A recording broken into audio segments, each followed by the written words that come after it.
This is the Ford Mustang Group 4 race car. So in today's video we are going to be looking at its visual customization, performance mods, and its overall track capabilities compared to some other vehicles.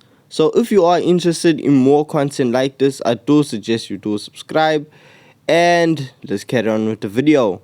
When you come to do performance mods, you'll learn and see that there isn't really much you can do. You can add a hydraulic handbrake, steering angle kit, an upgraded supercharger, and that's about it, and a racing transmission. Other than that, there's no mods for you to do. So because it is a track car, you can't really change much. So performance wise, the vehicle leaves with about 540 brake horsepower and about 1400 kgs, because you can't touch the weight. With visual customization, there's nothing. You can change the wheels on it, so that's it. You can only change the wheels on it. Everything else is blocked out, so you can only change wheels and you can add a livery to it. So if you want to spice your ride up, then you're gonna have to look for a livery. And for the Ford, there are quite a lot of liveries that are out there. Some are very out there, some are very accurate to actual liveries or replica liveries to pay homage to other race cars, and then there are your oddballs here and there. But me personally, I prefer clean liveries, so that's what I'm gonna go for here. So I'm just showcasing you some of the other liveries that you can see.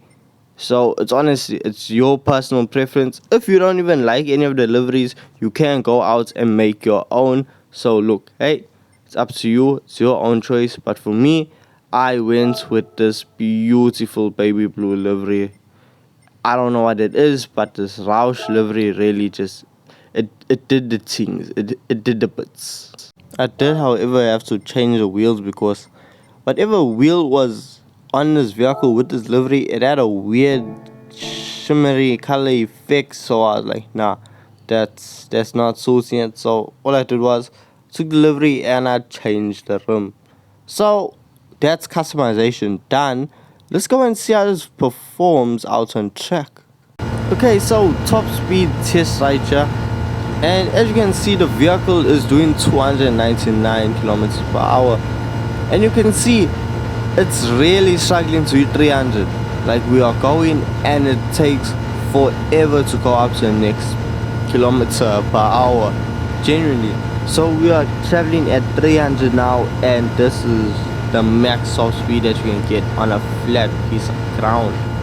However, if you do have gravity on your side, then the vehicle actually does get pushed over to 307 kilometers per hour. Even gravity can't make this car go fast. So top speed running of this vehicle, it's not good.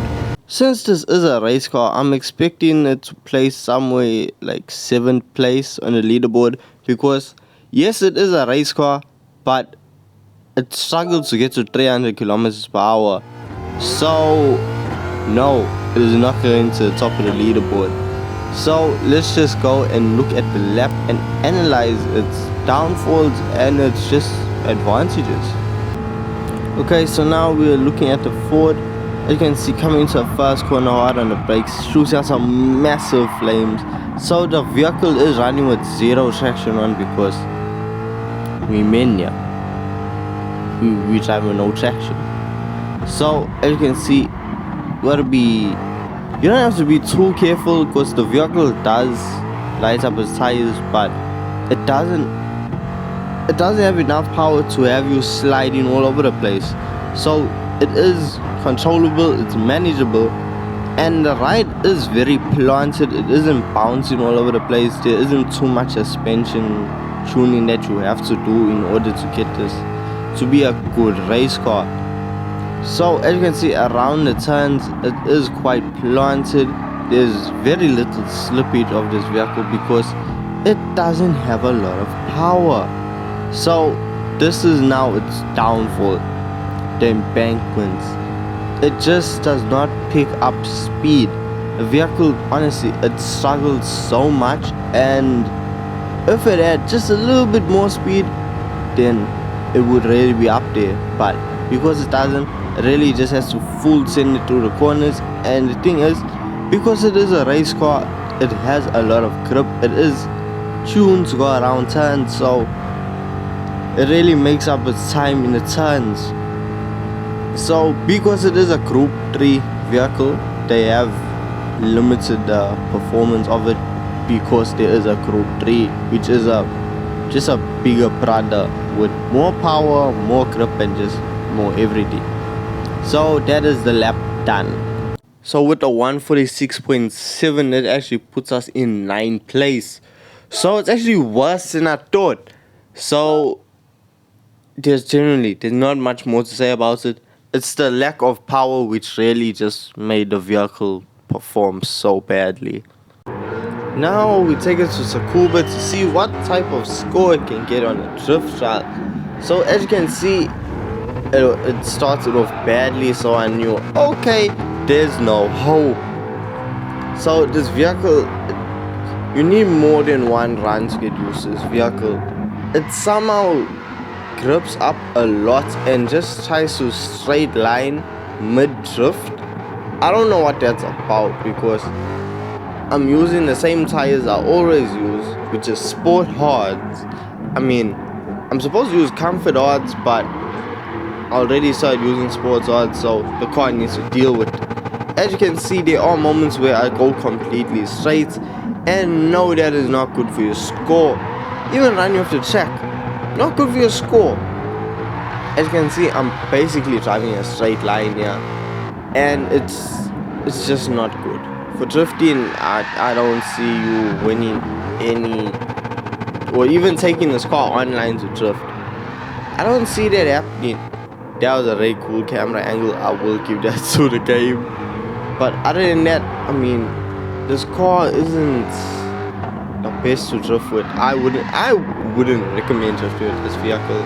Honestly, take any other vehicle but this one. So that is that.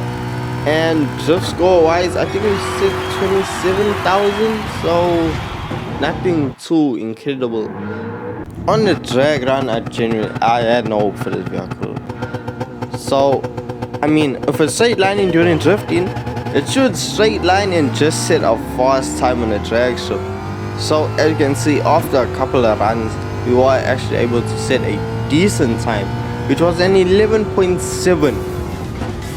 I mean, we had cars we had a Ford Focus that could set a 9-second run. But I mean, for this Mustang race car to set 11 seconds, I mean, So, final opinion. With the Ford Group 4 race car, I don't see you using this vehicle, honestly. I don't know. Its lap time compared to the other Fords. In Group 4 racing, look, I'm not a online player, so I can't tell you. If it's any good, let me know in the comments down below. So, Ford Mustang, if you're not going to use it for racing online, then you're not going to use this vehicle. Trust me. It's nothing incredible, it's nothing amazing, it's nothing that you need to experience. Okay guys, so hope you did enjoy this. Don't forget, leave a like and subscribe, and I'll see you in the next one. Peace.